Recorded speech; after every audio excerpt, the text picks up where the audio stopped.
Hello everyone, welcome back to another day in the life video.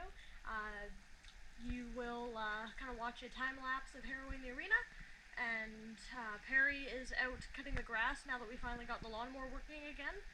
So I harrowed the arena, just waiting for him to finish up with the grass so that he can help me with laying out some new obstacles, as well as helping finish off a couple of the obstacles that we are building. So what I'm working on right now, we're using the two spools, so one of them's kind of already done. I have to adjust the risers. But we are putting together a couple rail risers, so I just have a little chunk of rail, so they're just going to sit tucked in nicely right there, but they will be standing upright. So all I have to do now is cut out the tops, so that you have a secondary notch up at the top, same as these ones.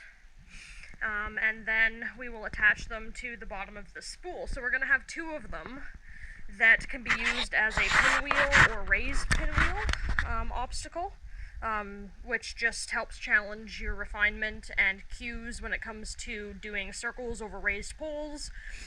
We could also, these are also the same two spools that we use for our cowboy curtain base. So that was kind of why we wanted to paint them, but we went and took a look at some supplies yesterday and we decided to hold off on the paint for now. Paint has gone up in price quite a bit, so we're going to wait for it to come on sale. So for now they're just going to be wood colored, which is fine. We still haven't really decided on a color either. We're kind of leaning towards like a bright blue or a bright teal, because we kind of want something bright and happy, but at the same time we've got a lot of yellow and orange and red already going on with our obstacles, so we kind of wanted something different in terms of color. So eventually both these spools will be painted. So the one I've got to tip over and got to reposition the razors, and then finish these razors. And then we also picked up some colored tape. I've got white and yellow. We're going to use the pole gate or the maypole. We're going to be taping that up to look like a caution arm like you'd see at the railroad track. I originally wanted white and orange, but we couldn't find any orange, so white and yellow will also do as a caution arm, kind of like you see in construction sites. So I'm going to put this on time lapse, and we're going to continue on finishing off these last four risers for this spool.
4 of them are done now, so this is what they look like.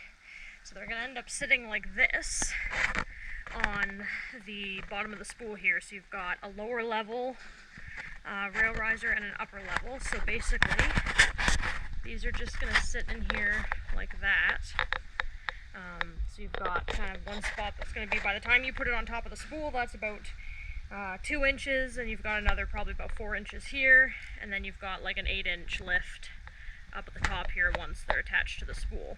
So it gives a little bit of variety there, and they actually fit in quite nicely. So there's a little bit of a gap there, which is okay, because they have to be able to move a little bit, but they're not so deep that if a horse bumps a rail, they're not necessarily going to get caught up in it.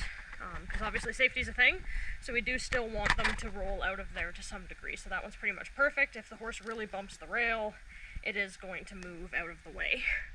So that's what we were working on. So how I was doing that was I was just marking where I needed to cut, and I was using some hole saws, which are like an awesome invention, in order to cut that first, like the rounded edge. And then I was just using our jigsaw to just cut off the sides. Obviously, I could have just used the jigsaw to do the whole curve, but this way I found it a lot nicer, because all I had to do was use the hole saw for the middle, cut the sides off, just rasp off that edge so that it was a little more curved, and then they're pretty much good to go. So I found that a lot easier. For myself anyway. Obviously everyone's going to have their own way of doing things. I don't care. Works for us. Alright, so the first one is done. All 4 look like they're relatively even all the way across, so that's awesome. So now we're going to start on the second one. This second one's going to be a little bit more challenging because all of them I have to screw from underneath, just because I changed the design. I like this second design better. This was the ones that I was making earlier. I do like that design a lot better, but I have to screw up from underneath. So not only do we need our rope plumb line, but we also need a bunch of clamps to be able to hold the pieces in place while I screw them down, because I don't have an extra set of hands at the moment. So I'll show you guys how I go about doing that. I'll put you guys over here instead.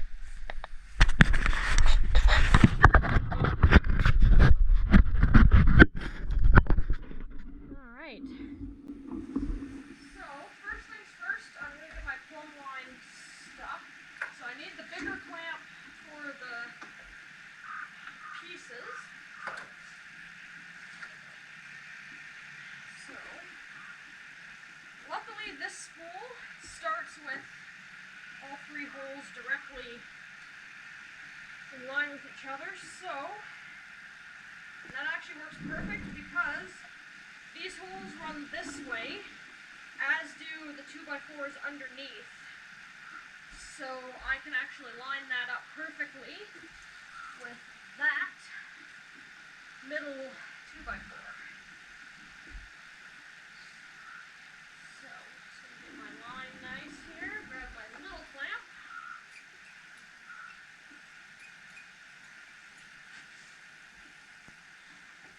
Wedged on here.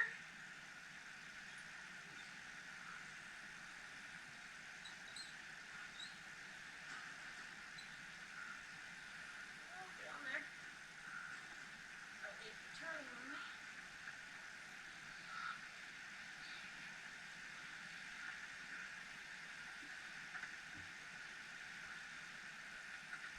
Get on there enough so it's not going to run away on me. And I'm going to have to tip this up. Down there, so I can line it right up with this 2x4. This is where the big clamp comes in handy. Almost all the way down to the bottom here. Line that up with the center. Put my clamp on it. I can actually kick my plumb line out of the way now because I know where I'm putting this. Clamp it in place, and now I should be able to put 2 screws on the front piece that's going to hold the lower rail, and then I was only putting 1 on the back just to kind of stabilize this, so it ends up kind of like a triangle with screws underneath. Watch the screws go.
Yeah, get on 7.